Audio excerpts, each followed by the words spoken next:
Hi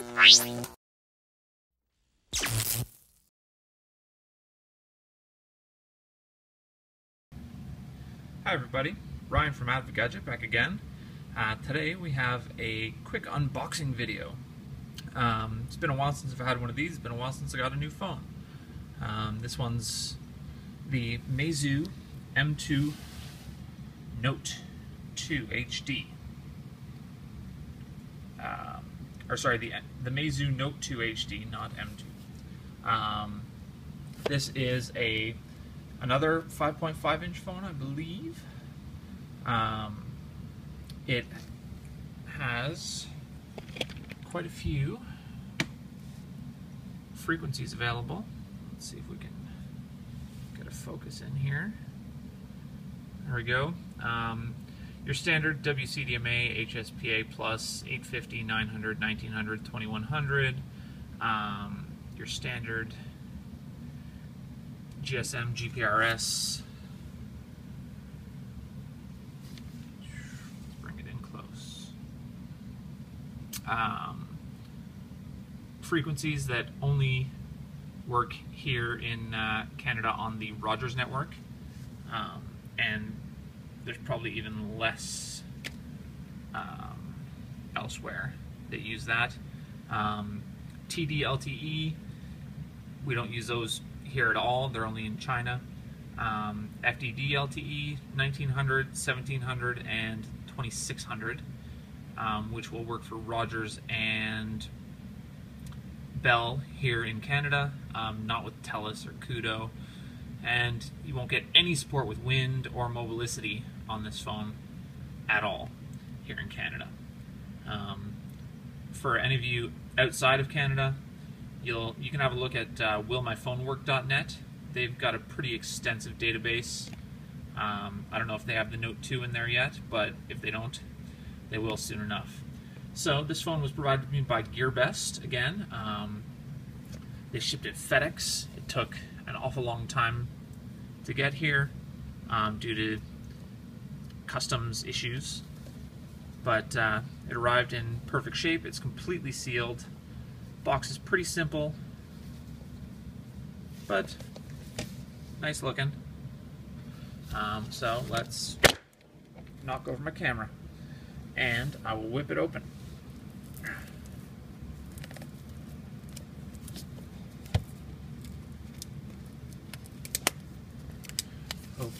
Opening. Now it's got a safety seal here, refuse if seal broken. Got what looks like another one up here, but I'm hoping I can maintain that one without breaking this one, because it's got a QR code on there that I'd like to check out later. But I'll break this bottom one. Let's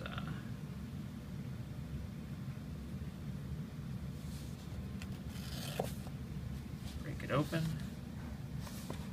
and here we go. We have a Flyme branded tool for opening up the SIM slot. Came with a, let's have a look here, North American adapter, which is a nice change. This was meant to be right there, I think. It's a nice looking little package. Now we take out the adapter. Pretty straightforward. Not much to see. Let's see if I can see the voltages here.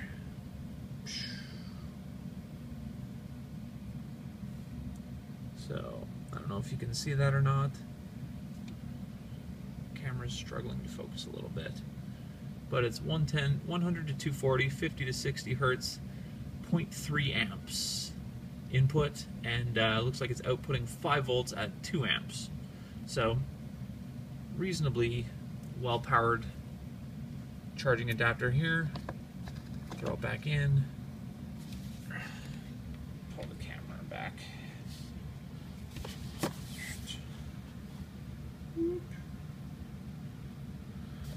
take this bad boy out. Then we'll leave the phone for now. We've got micro USB cable.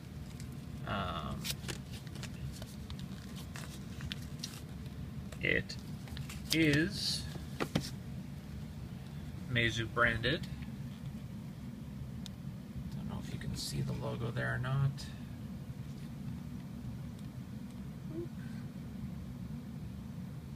There it is. Otherwise,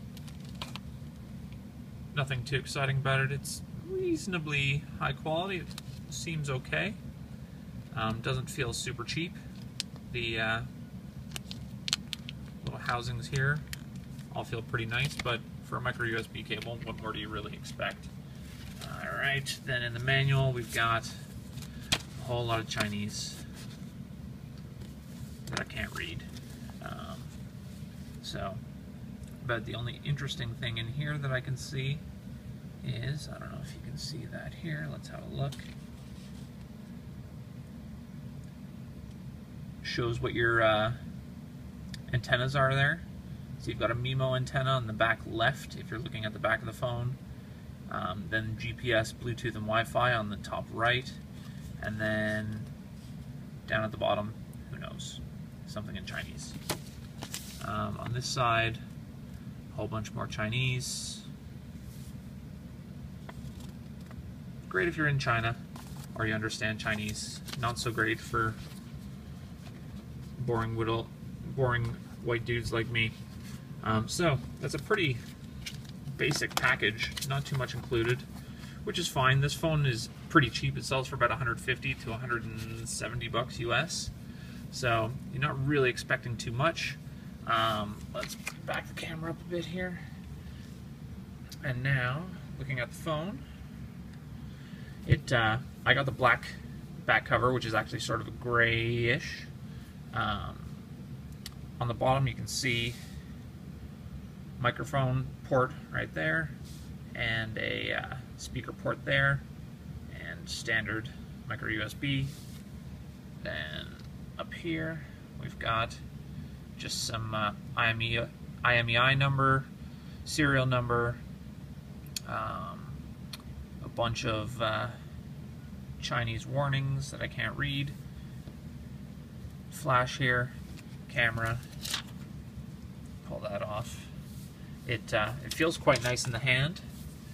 It's sort of a matte, shiny matte plastic cover here.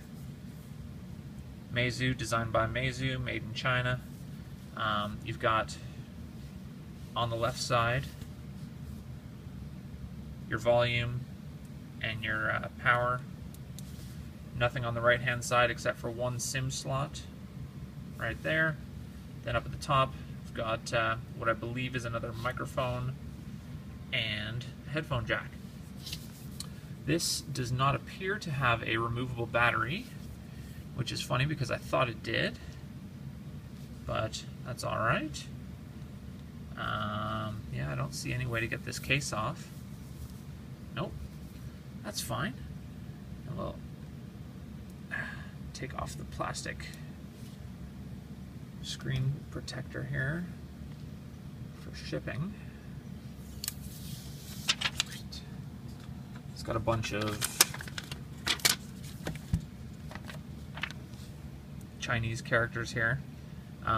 This is a dual SIM phone, which would have the standard, when you use one SIM, the other one is stuck on 2G, but it's a dual nano SIM phone, and if you want to have an external memory card, that takes up one of your SIM slots. So we'll just turn it on quickly. And while it's turning on, I'll just have a quick look at what's on the front here. Let's try and get some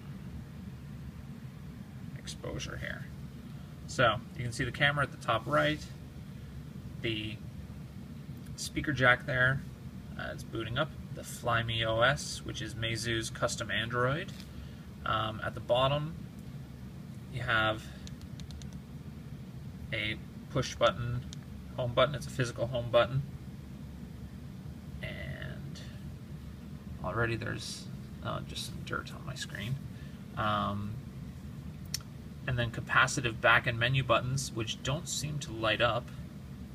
We'll see once the phone's actually booted up the first time. It takes a little bit. But as you can see, Flyme just flipping and flipping and flipping. Oh, here we go, the first boot. That always takes a while. But seems like a pretty well-made phone. For such a reasonably cheap phone, it's not, it doesn't feel flimsy. I'm pretty impressed with it, to tell you the truth. I wasn't expecting much with just the plastic cover, because they sort of, oh, there we go. They sort of gave the impression that it was a cheap-ish phone. You've got a ton of languages here.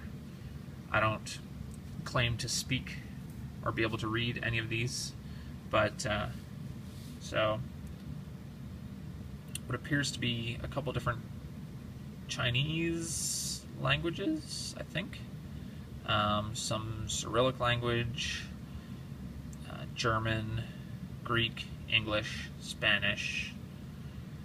Don't know what East-E is. Don't know what French is. Well, I know what French is. I don't know what Hrvatsky is. Don't know what Magyar is. Italian, Hebrew. What could be Latvian of some sort. Polish, Portuguese, Romana, Russian, Sloven somethings. So, let's go up to English, please. Boop. And that's asking for me to open WLAN. I won't do that yet. Skip that startup. I don't really want my UX improvement. Beginner's guide will go to that. And here's the Flyme usage notice. Pretty standard stuff. So, here we go. Now, on first boot, we've got your standard Flyme interface, which has phone, browser. It's asking for permissions.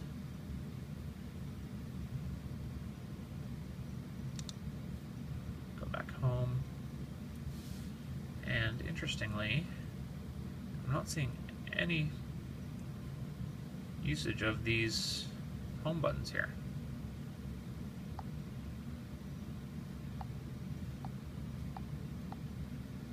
Okay, so this home button on the phone seems to be doing something without even pressing it.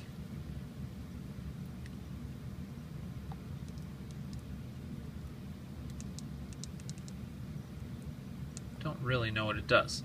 But then there's the text messages, blah, blah, blah.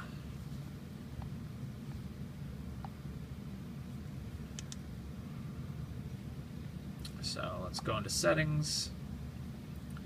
And you've seen this come up once already, but it looks like Flyme has some permissions built in to keep you from, or to keep you secure and let you know what apps are requesting. We look at about the phone, device name, Note 2. Storage, it's a 16 gig phone, available after everything on first boot is 10.5 gigs, which is fairly standard.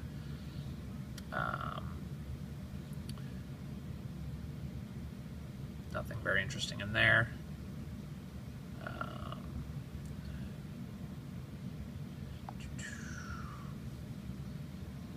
I'm not going to go through all the settings right now. I'll do that in a separate video. But yeah, so you can see Flyme is a pretty customized version of Android when it comes to settings. It's got a nice little side menu here, which lets you choose different menu options without having to go back, which is pretty cool.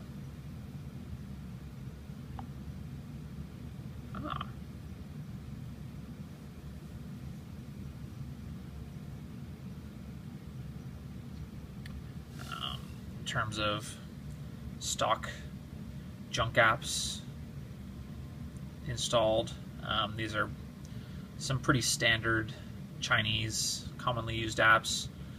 Don't think too many people in North America will want to keep these unless they are people from China or familiar with Chinese language.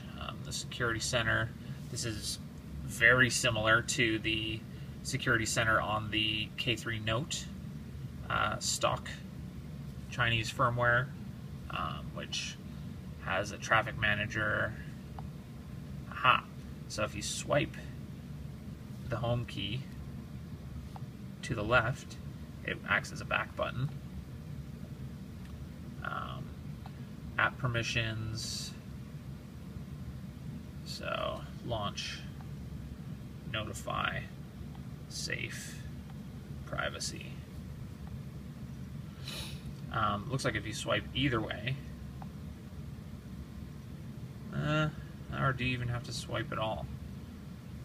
This is fun, learning how the phone works, not being able to read the manual. Yeah, it looks like just tapping the home button without actually clicking it will act as a back button. So you click it, it takes you right home, but you tap it and it's just back. And if you hold it down, that looks like, yeah, it's asking me a question. Sorry, you don't understand me, I know. Chinese Siri, do you understand me? It does not. That's okay. So, that's not particularly useful. Yeah, so no capacitive buttons down at the bottom, which means it's just a home button, which also acts as a back button with a tap instead of a full press. Yeah, so I think that's a good start for today. Hopefully people have found this useful. I'll be back with a full review once I actually get a nano SIM card.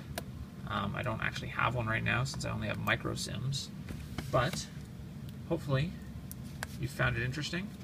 If you have, please feel free to subscribe because there's more on the way. But just quickly, because I forgot to open this up, it's the only other thing that can open up. Here is the SIM card tray.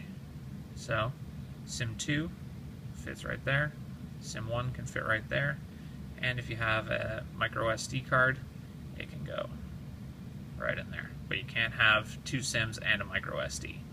Only two SIMs or one SIM and a micro SD. So, like I said, thanks for tuning in, and I will see you again soon.